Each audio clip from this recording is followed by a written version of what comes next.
దేవుని దగ్గర పోయి, దేవా నేను నంబర్ 1 వెధవని అన్ను అంటే దేవుడు ఊరుకోడు. ఎవడు చెప్పాడు రా నువ్వు వెధవని? నోర్మై ఆ మాట అనొద్దు అంటాడు. లేదు తండ్రి, నేను నంబర్ 1 వెధవని దేవా. ఎప్పుడన్నా అన్నారా దేవుడు ముందుకెళ్ళి? పబ్లిక్లో కాదు, దేవుడు ముందుకెళ్ళి ఎప్పుడన్నా అనుకున్నారా? మోకాళ్ళు వేసి, దేవా ఎదవలు ఉంటారు కానీ నా అంత ఎదవ లేడు దేవా, నిజంగా దేవా పెద్ద ఎదవ దేవా నేను అని ఎప్పుడు అనుకోలేదు దేవుని ముందుకెళ్ళి? ఎంతమంది అనుకున్నారు? చేతండి.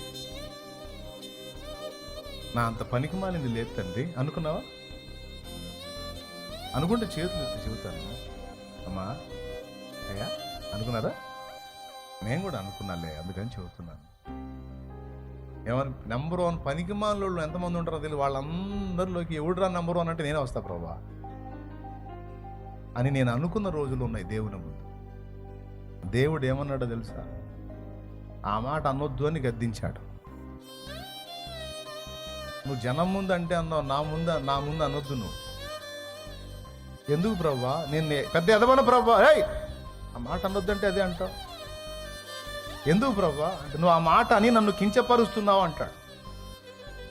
అదేంది అంటే మరి ఎదవలు చేసేవాళ్ళ కనపడుతున్నానా నీకు? ఎదవల్ని పనికి మాలిన వాళ్ళని చేసి తయారు చేసేవాళ్ళ కనపడుతున్నానా నేను నీకు? పనికి మాలిన వాళ్ళని తయారు చేసే పనికి మాలిన పని పెట్టుకుని నేను ఒక పనికి మాలిన వాళ్ళని అవునప్పుడు ఏమైనా అర్థమైందా మీకు? ఎంతమందికి అర్థమైంది?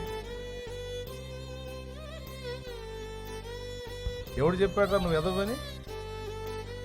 ఇచ్చోడా, ఈ ప్రపంచంలో ఎవ్వడికి లేని పవర్ నీకు ఇచ్చారని నేను.